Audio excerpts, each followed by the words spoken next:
I didn't fall in love with him suddenly. That's the lie people like to tell.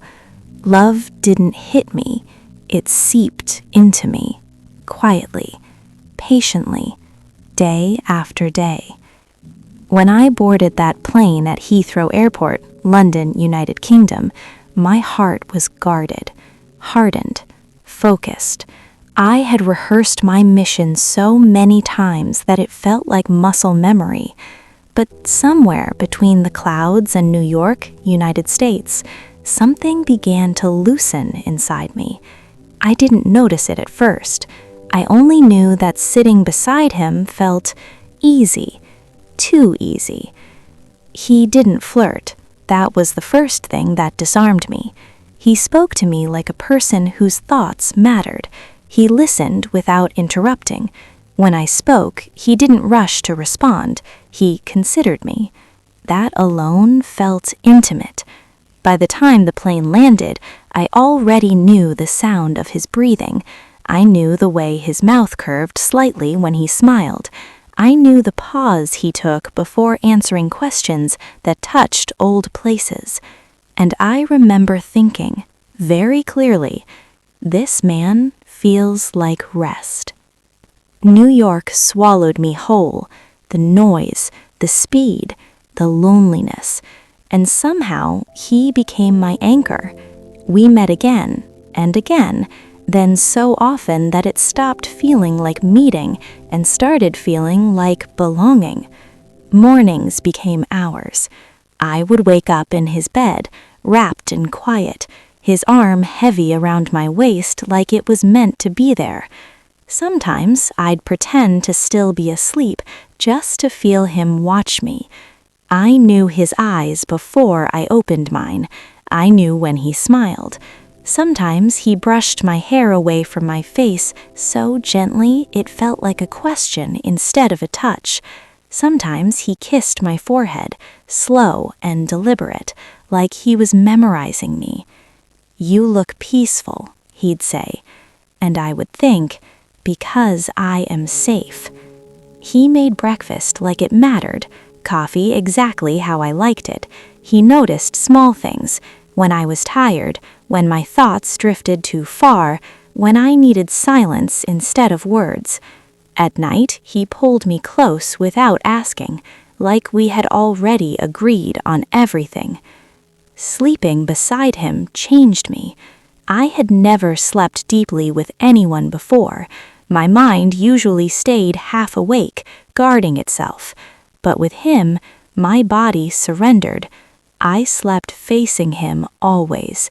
Sometimes I woke up with his thumb tracing lazy circles on my arm. Sometimes I woke up with my head on his chest, listening to his heart like it was telling me secrets. I didn't need dreams. He was already there. There were nights we talked until dawn, about regrets, about cities we loved, about the strange weight of time. And there were nights we said nothing at all, our silence louder than conversation. I started measuring my days by him. If I hadn't seen him, the day felt unfinished. If he wasn't near, food tasted wrong. If his voice didn't greet me at night, sleep came late. I didn't notice when my world rearranged itself around him. I only knew I didn't want to do anything without him anymore. I stopped opening the folded paper in my bag. At first, it was accidental. Then it became intentional. Because every time I thought of my mission, his face appeared and interrupted it. His laugh softened it. His hands erased it. I told myself I would tell him everything one day. Just not yet. There was always a reason to wait. He would bring me flowers, not dramatic ones, but thoughtful ones. He remembered my favorite color. He remembered the stories I told him once and never repeated. He made me feel chosen, not possessed, not controlled, chosen, and that did something dangerous to me. There was a night it rained so hard the city went quiet.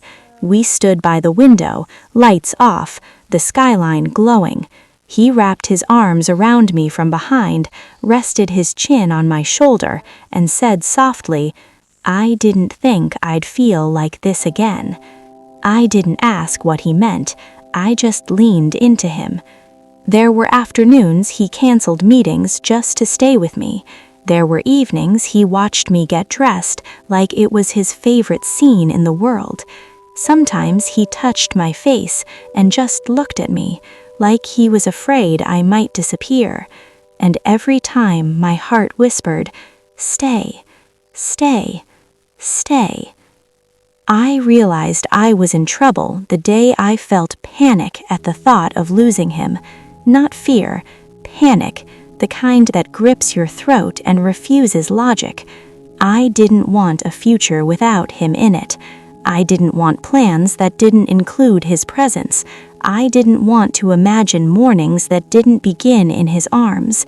Whatever I had come to America to do, whatever name was written on that paper, it felt less important than the man who now knew the shape of my sleep.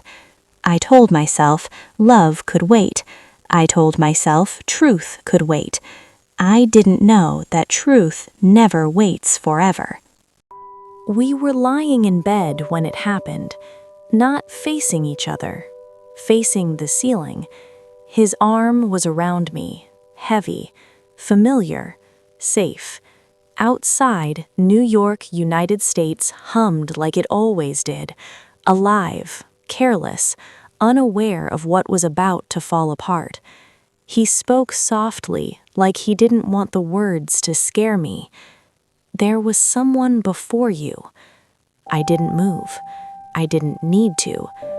"I loved her," he continued. "I don't think I ever stopped."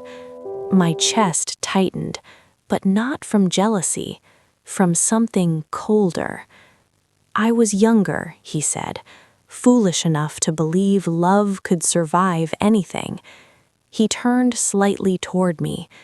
"She was in England. We were building a future, or so I thought." I felt my heart begin to pound. Slow, loud, unreasonable. "She disappeared," he said, "and before that, I was forced to leave." I finally looked at him. "Forced?" I asked. His jaw tightened. "There are things I've never told anyone."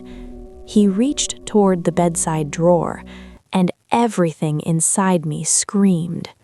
He handed it to me carefully, like it mattered, like it could break. The moment my eyes touched it, my world ended quietly. It was my mother. Not older, not tired, not sick. Young, radiant, laughing into the sun like life had never hurt her. My fingers went numb. My ears rang. I heard him speaking, but the words floated, distant. "That's her," he said. "The woman who ruined me and saved me at the same time." I couldn't breathe. I couldn't cry. I only thought, "This is impossible. This cannot be real." But blood knows, and mine was screaming. I didn't confront him that night. I didn't scream. I didn't collapse. I learned something dangerous that night. Love can paralyze revenge. I waited. I searched. I finally opened the folded paper I had avoided for months. The name I had been given was not his current name. It was his old one. Before America, before success, before survival. He had changed it after fleeing a corporate war, false accusations, legal traps, powerful enemies who wanted him erased. He disappeared to stay alive. And my mother, she had already lost him before she knew she was pregnant. She thought he chose to vanish. He thought she chose to forget him. Two people loving each other, separated by fear and silence. And me? I was the consequence. Before love, my plan was merciless. I had gathered documents, hidden files, internal reports. I planned to destroy his company in the United States, ruin his reputation in England, expose scandals he didn't even know existed.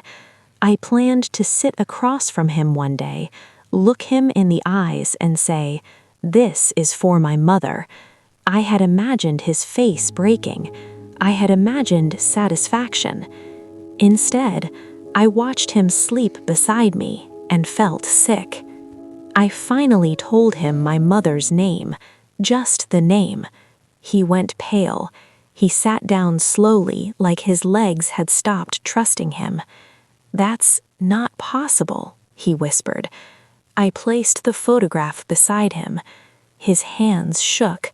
He stared, and then he cried.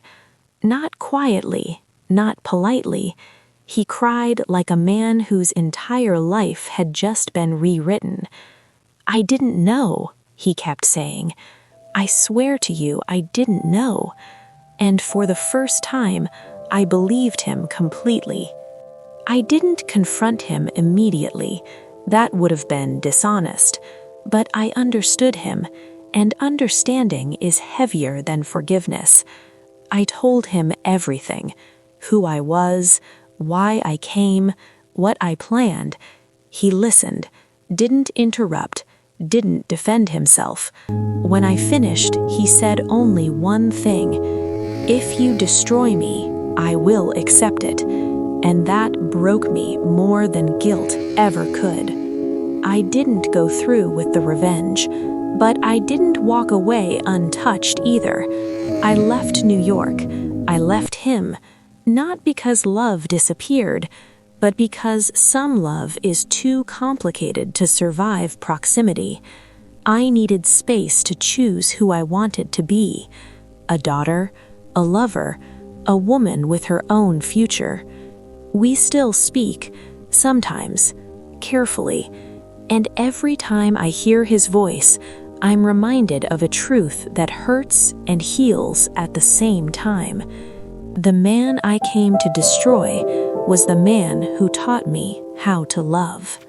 Sometimes the people we plan to punish are not villains. They are humans carrying wounds we were never told about. Silence can destroy love just as cruelly as betrayal. And revenge, no matter how carefully planned, cannot heal what truth was meant to mend. Before you decide who deserves your anger, ask yourself one question: what if the story you know is only half of the truth? Because sometimes the hardest lesson is this: the man you came to destroy might be the one who reminds you how deeply you can love.